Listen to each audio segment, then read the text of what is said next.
Alrighty. Ready! Okay, we are recording. TONESHIFTERZ. Yes.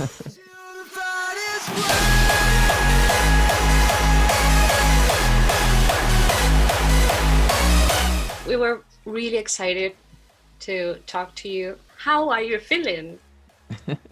Look, I'm feeling good actually. You know, I mean, this whole Corona thing, it's changed people's perspective on things. Yeah, I mean, at the moment, I'm doing good. I'm kind of taking this as a little bit of downtime. You know. Yeah. So yeah, I mean, a lot of people are suffering, and a lot of people are going through economic hardship. But you know, in time, things will go back to normal.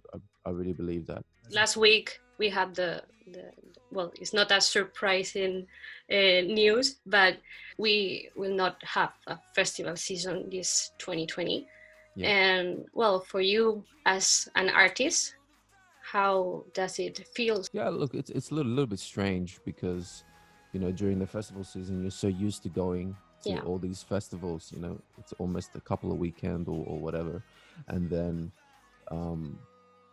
you know, that's like gone. It's like it's a kind of not an emptiness, but it's like okay, what do I do with myself now? Because I mean, normally during the week you write music, you go to the studio, and then on the weekends you go and you do the gigs. And now it's just like, okay, on the weekends is more just chill time.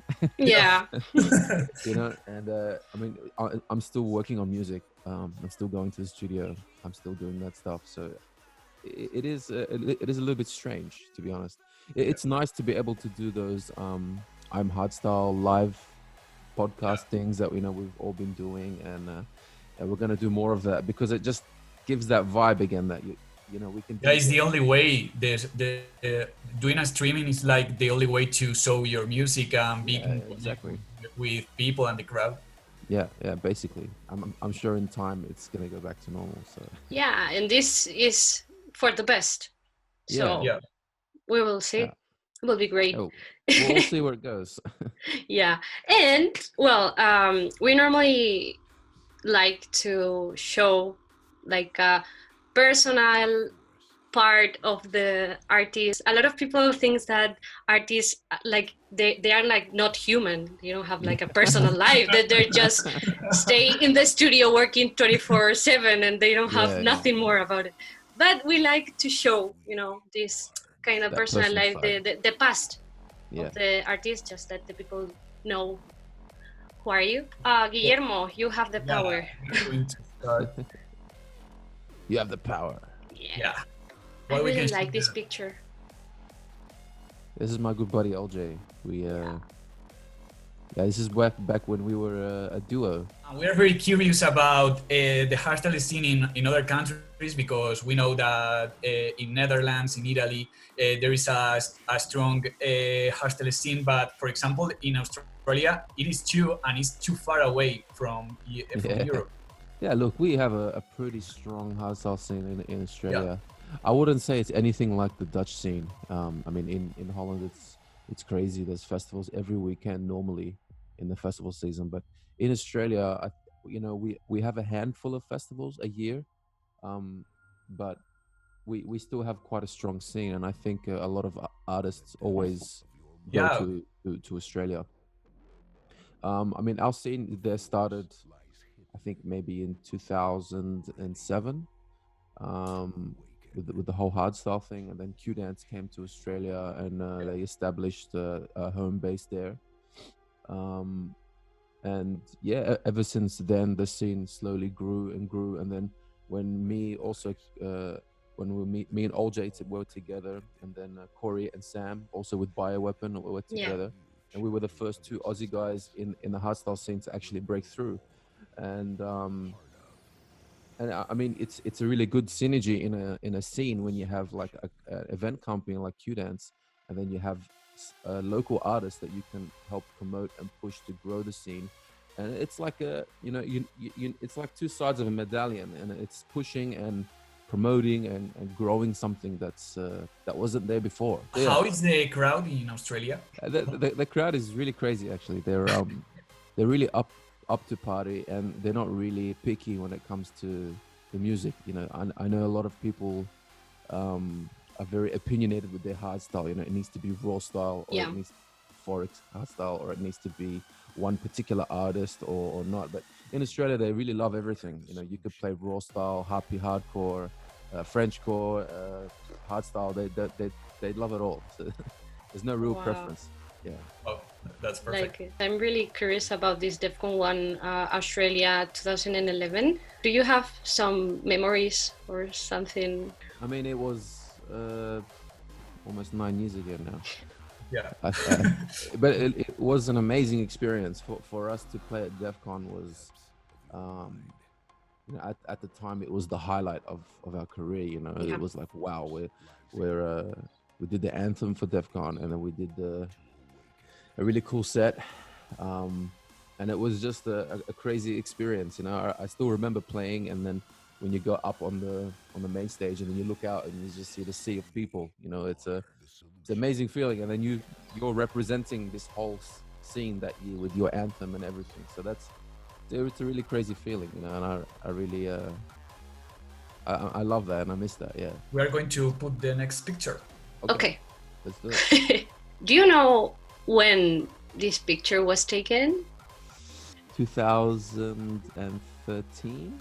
Yeah, I think this was Massive Saturdays, 2013. Yeah, both of you look very happy. So Yeah, he came for his tour, and then I just he asked me to join him on stage. I came to visit him in Sydney, and I went to Massive with him, and then I just ended up joining him on stage. We played for a little bit. It was really fun, you know. what does it feel for you? With I AM HARDSTYLE, you mean? Yeah, and work with this with your partners, with Brennan, with, you know.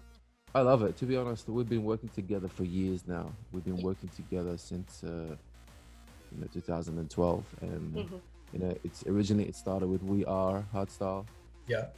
And then, you know, that developed into something, and then Brennan Hart started this new concept called I AM HARDSTYLE. Yeah, it's like a whole concept of parties and music and Exactly. Well, originally it was you know, a marketing concept for Brennan Hart's album, and just a way to sell it, and but then it grew organically into this thing, and then we started doing events, and I mean, we've all been friends and been working together for a long time, so we have a kind of good connection with each other. So, and I mean, over the past years, we've been loyal to each other, and we've been growing, and I'm really happy and proud of what we have, and I'm proud of I'm proud of Fabian Bernhardt for what he's also achieved in the hardstyle scene, and he's really pushing the boundaries, and yeah, I really give them props.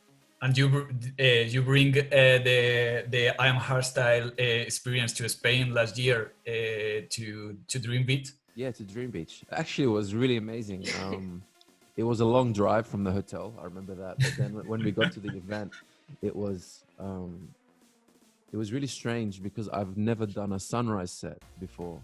Wow. I've never played when the sun is just rising. So we got there, and then at first I was like, is there still going to be people there? Because normally at sunrise, there's nobody left, usually, you know, at the raves. But apparently in Spain, it's a little bit different. Yeah, in Spain is when... Yeah, and actually it's the same in Chile. I remember once in Chile as well. People, they come out really late. So 12 is like still early for people.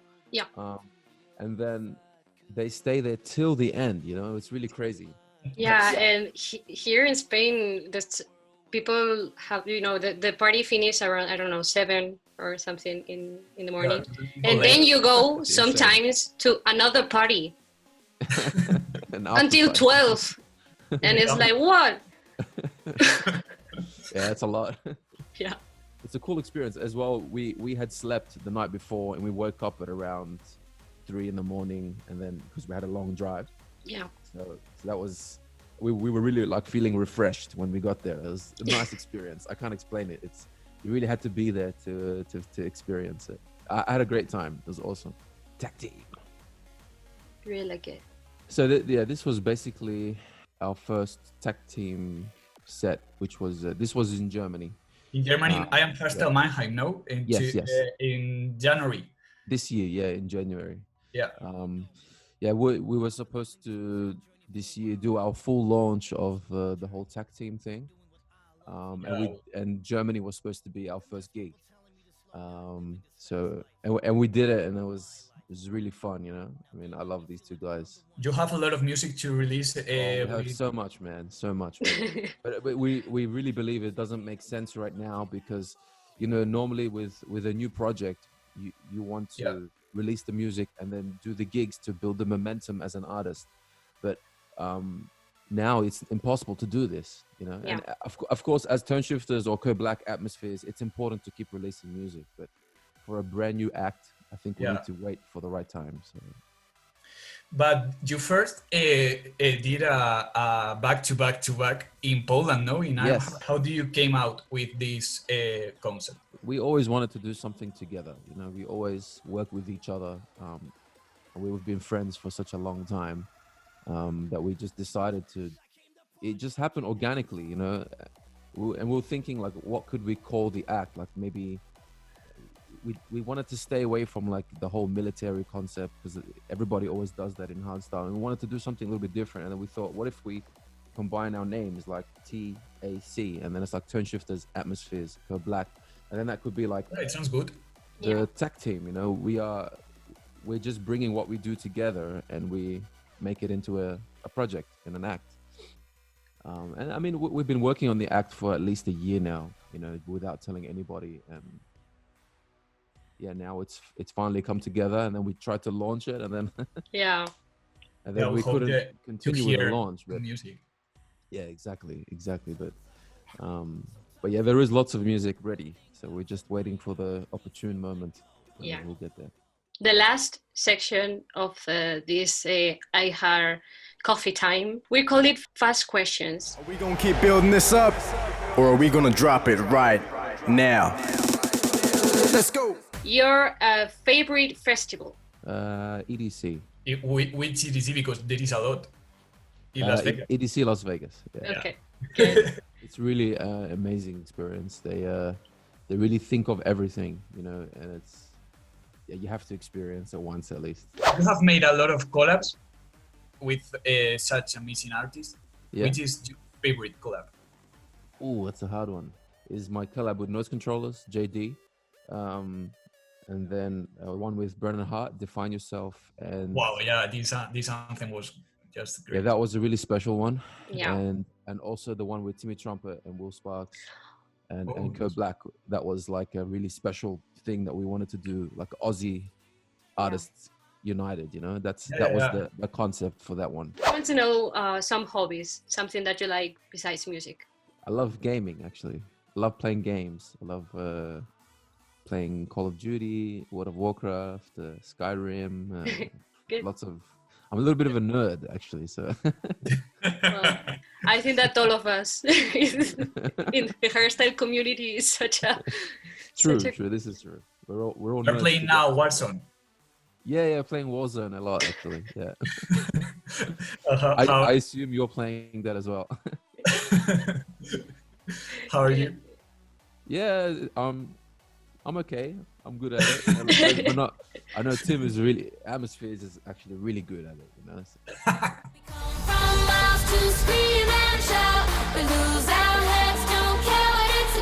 This was really nice. We wish all the best for you, and we hope to see you here in Spain someday. Thank you very much. If Corona thing let us. Yeah. It'll pass. It will pass. Yeah. It will pass. I will see you in the festivals. Yeah. Yes, basically.